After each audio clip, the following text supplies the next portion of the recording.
Hello friends, हम discuss करने वाले हैं महत्वपूर्ण प्रश्न BHDLA 137 हिंदी के।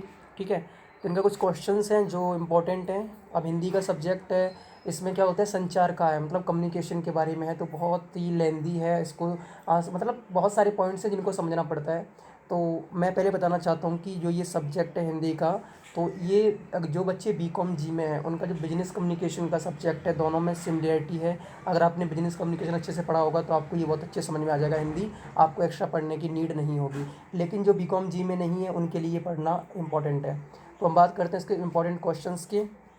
तो पहला है संवाद की प्रक्रिया समझाइए। संवाद मीन्स होता है कम्युनिकेशन, उसकी प्रक्रिया मतलब प्रोसेस को समझाना है। ठीक है, तो जो कम्युनिकेशन का प्रोसेस होता है उसमें बहुत सारी चीज़ें होती हैं। जैसे आपका होता है, उसमें क्या बोलते हैं, एक सेंडर होता है, मतलब मैसेज भेजने वाला होता है। हिंदी में क्या बोलते हैं मुझे नहीं पता, उसमें जो जो मुझे पता है मैं आपको समझाता जाऊँगा। ठीक है, तो सेंडर होता है, सेंडर क्या करता है कि मैसेज किसी को सेंड करना चाहता है। ठीक है, तो एक तो हो गया प्रोसेस सेंडर, दूसरा हो गया मैसेज को क्या करता है, मैसेज को इनकोडिंग करता है, मतलब कि मैसेज को अपने वर्डों में लिखता है, उसे बोलते हैं इनकोडिंग। इनकोडिंग करने के बाद वो क्या करता है, किसी माध्यम के थ्रू, मतलब किसी मीडियम के थ्रू मैसेज को भेजता है। तो एक मीडियम हो गया, माध्यम हो गया। माध्यम के बाद फिर आता है डिकोडिंग, मतलब कि जो रिसीवर है वो क्या करता है, मैसेज को डिकोड करता है। ठीक है, डिकोड करने के बाद मैसेज किसके पास जाता है, रिसीवर के पास, मतलब जो प्राप्त करता है उसके पास, और वो क्या करता है फिर फीडबैक देता है। तो ये पूरा प्रोसेस होता है, आप पढ़ लेना इसको। दूसरा क्वेश्चन है व्यक्तिगत लेखन की भाषा पर प्रकाश डालिए। ठीक है, तो व्यक्तिगत लेखन की भाषा पर प्रकाश डालिए, तो ये है दूसरा क्वेश्चन। तीसरा है संचार की भाषा पर प्रकाश डालिए। संचार की जो भाषा होती है, ठीक है, व्यक्तिगत मतलब होता होगा पर्सनल राइटिंग, आई थिंक। व्यक्तिगत मीन्स होता है पर्सनल, और लेखन मीन्स राइटिंग। ठीक है, तो जो हम अपना पर्सनल कोई अपनी चीज़ लिखते हैं तो उसके मतलब लेखन पर प्रकाश डालिए। दूसरा है जो जनसंचार है, मतलब मीडिया, मीडिया की भाषा कैसी होनी चाहिए उस पर प्रकाश डालिए। ठीक है, तो वही पॉइंट्स हैं सारे कि मीडिया की भाषा में क्या चाहिए। मीडिया की भाषा में आपको फॉर्मेलिटी चाहिए, लैंग्वेज ईजी होनी चाहिए, हर कोई समझ ले। ठीक है, ऐसी भाषा हो कि हर किसी को समझ में आए, क्लियरिटी हो। ठीक है, मोस्टली सभी के पॉइंट एक जैसे रहते हैं। व्यक्तिगत भाषा में वही चाहिए, फॉर्मल चाहिए, क्लियरिटी होनी चाहिए। ठीक है, लैंग्वेज ईजी होनी चाहिए, आपका प्रोनाउंसिएशन अच्छा होना चाहिए, बोलने की स्पीड सही होनी चाहिए, वर्ड्स जो है उनका सिलेक्शन अच्छा होना चाहिए। वही सारे पॉइंट्स हैं। आगे बात करते हैं संवाद की संरचना पर प्रकाश डालिए। ठीक है, तो संवाद की संरचना है उस पर प्रकाश डालिए। अगला है संप्रेषण की प्रक्रिया का वर्णन कीजिए। ये जो शब्द है इनके बारे में मुझे पता नहीं है, इसलिए मैं इनको समझा नहीं रहा हूँ। जो जो पता है उसके बारे में बताता जाऊँगा आपको। ठीक है, अब नहीं पता तो सीधा बोल दिया, क्योंकि मेरी हिंदी इतनी नहीं है, क्योंकि हिंदी मीडियम से नहीं पढ़ा हुआ हूँ। बट मैंने कोशिश की है कि आपको इंपॉर्टेंट क्वेश्चन प्रोवाइड करा दूँ, तो मैंने आपके सामने लिख के लाया हूँ इंपॉर्टेंट क्वेश्चन। इनको बस देख लेना एक बार, ठीक है, रटना मत, एक बार देख लेना, समझ लेना इनको। तो संप्रेषण की प्रक्रिया का वर्णन कीजिए। आगे है लिखित भाषा के एक प्रकाश बताइए। मतलब लिखित भाषा है, रिटन कम्युनिकेशन है, जो हम कोई लिख के कोई चीज़ बोलते हैं, जो कम्युनिकेट करते हैं। ठीक है, उसके प्रकार कितने हैं वो बताइए आप। ठीक है, लिखित भाषा के इसमें बहुत सारे, से पत्र हो गया, उसके बाद मेल हो गया, जीमेल हो गया, ये सारे आते हैं इसमें। ठीक है, फिर है साक्षात्कार और सामान्य बातचीत में अंतर बताइए। साक्षात्कार मीन्स होता है इंटरव्यू, जब हम किसी अब इंटरव्यू देने जाते हैं, ठीक है, उसमें कैसे बातचीत करते हैं। और सामान्य मतलब जो हम कॉमन टॉकिंग करते हैं एक दूसरे से, जिसे हम इनफॉर्मल कम्युनिकेशन कहते हैं। ठीक है, तो उसमें दोनों में डिफरेंस क्या है। साक्षात्कार में आप फॉर्मल कम्युनिकेशन करते हो, आप वहाँ पे कैसा है, कहाँ था, ये सब नहीं कर सकते, आपको वहाँ प्रॉपर बोलना पड़ता है, क्योंकि आप एक ऑफिसर के सामने या किसी ऐसे बड़े पोस्ट वाले के सामने बैठे हो, तो आपको साक्षात्कार इंटरव्यू में अच्छे से बोलना पड़ता है। और सामान्य बातचीत की बात करें तो उसमें आप ऐसा फ्रेंडली बात कर सकते हो, क्योंकि आपका दोस्त हो सकता है, आपका भाई हो सकता है, ठीक है, आपका कोई भी रिलेटिव हो सकता है। अब बात करते हैं समाचार लेखन के किन्हीं दो उद्देश्यों का उल्लेख कीजिए। ठीक है, तो समाचार लेखन है मतलब कि जो न्यूज़ को जो लिखते हैं, समाचारों को, ठीक है, तो उसके किन्हीं दो उद्देश्यों का उल्लेखन करना है। आगे बात करते हैं भाषा की उपयोगिता क्या है। मतलब भाषा की उपयोगिता क्या है वो बतानी है। भाषा से क्या मतलब क्या चीज़ मिलती है, उसकी उपयोगिता क्या है, कहाँ पे उपयोग होती है भाषा, भाषा का यूज़ क्या है वो बताना है। ठीक है, तो अपनी भाषा में लिख दो यार, भाषा का यूज़ क्या है, बोलने के लिए काम आती है, कम्युनिकेट करने के लिए काम आती है, अपनी बातचीत करने के लिए काम आती है, दूसरे बंदे की बात को समझने के लिए काम आती है, एक दो तीन लोगों को मिलाने के लिए काम आती है। ठीक है, और एक सामाजिक अंडरस्टैंडिंग के लिए काम आती है। वही सारे पॉइंट्स हैं। आगे बात करते हैं भाषा के विविध रूपों पर प्रकाश डालिए। भाषा के कितने रूप हैं, तीन रूप होते हैं, लिखित, मौखिक, और एक होता है आपका लिखित, मौखिक, एक होता है सांकेतिक। ठीक है, तो तीन भाषा के रूप होते हैं। 12वां है संचार के लिए लेखन की विशेषता को बताइए। ठीक है, तो संचार के लिए कौन कौन सी लेखन की, जो संचार है उसके लिए लेखन की विशेषता क्या होनी चाहिए उसको बताना है। ठीक है, उसके बाद है सर्जनात्मक लेखन की भाषा के विभिन्न रूपों को स्पष्ट कीजिए। ठीक, सर्जनात्मक लेखन है उसकी जो भाषा है उसके विभिन्न रूपों को स्पष्ट करना है, आप लोग देख लेना। उसके बाद है भाषण, जो भाषण होता है स्पीच, उसकी भाषा और उसके लेखन की विशेषताओं को स्पष्ट करिए। ठीक है, भाषण की भाषा कैसी होनी चाहिए और उसके लेखन की विशेषताएं कैसी होनी चाहिए। अब देखो भाषण, हम मोस्टली हमने स्पीच बोली भी है, सुनी भी है, तो उसकी भाषा और जो फॉर्मल है, ठीक है, वो और साक्षात्कार की भाषा सब में सिमिलरिटीज़ है। अगर आप एक बार एक क्वेश्चन को पढ़ लोगे तो आपको मोस्टली क्वेश्चंस के आंसर मिल जाएंगे, ठीक है। इतना टफ नहीं है, आप लोग इजीली इसको कर लोगे। आगे बात करते हैं हाव भाव से क्या तात्पर्य है। हाव भाव से क्या तात्पर्य है, विस्तार से समझाइए। हाव भाव एक टर्म है, उससे क्या तात्पर्य है, उसको विस्तार से समझाना है, ठीक है।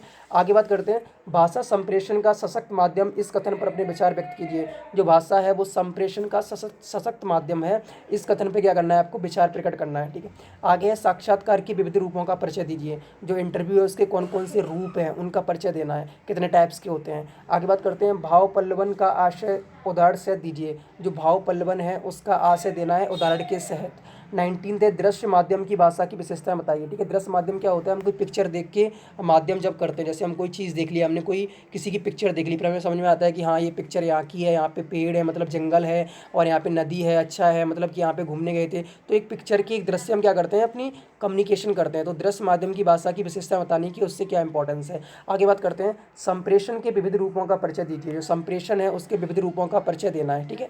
21 नंबर क्वेश्चन है रेडियो और टेलीविज़न की भाषा में अंतर बताइए। रेडियो और टेलीविज़न की भाषा में अंतर क्या होना चाहिए। अब देखो इनमें अंतर क्या है, रेडियो हम सुन सकते हैं, टेलीविज़न हम सुन भी सकते हैं, देख भी सकते हैं, ठीक है। तो रेडियो और टेलीविज़न की भाषा में क्या अंतर होना चाहिए वो बताना है। 22 है कार्यव्रत कैसे तैयार किया जाता है उल्लेख कीजिए। जो कार्यव्रत होता है उसे कैसे तैयार करते हैं उसका उल्लेख करना है। आगे बात करते हैं 23 नंबर क्वेश्चन की, सृजनात्मक लेखन की विशेषताएं बताइए। जो सृजनात्मक लेखन होता है उसकी क्या बतानी, विशेषताएं बतानी है। 24 नंबर है उच्चरित और लिखित भाषा में अंतर बताइए, ठीक है। उच्चरित मतलब जो हम बोलते हैं, मौखिक और लिखित मतलब जिसे हम लिखते हैं, उन दोनों में क्या बताना है, अंतर बताना है आपको। 25 है आंगिक संप्रेषण किसे कहते हैं स्पष्ट कीजिए। आंगिक संप्रेषण मतलब कि हम जो अपने जो फिंगर्स मतलब जो भी अपने अंग बॉडी के शरीर से हम क्या करते हैं, अपनी भाषा को जो भी है उसे कम्युनिकेट करते हैं, तो उसके किसे कहते हैं स्पष्ट करना है, ठीक है। मतलब कि जो हमारा जो बॉडी लैंग्वेज होती है उसका।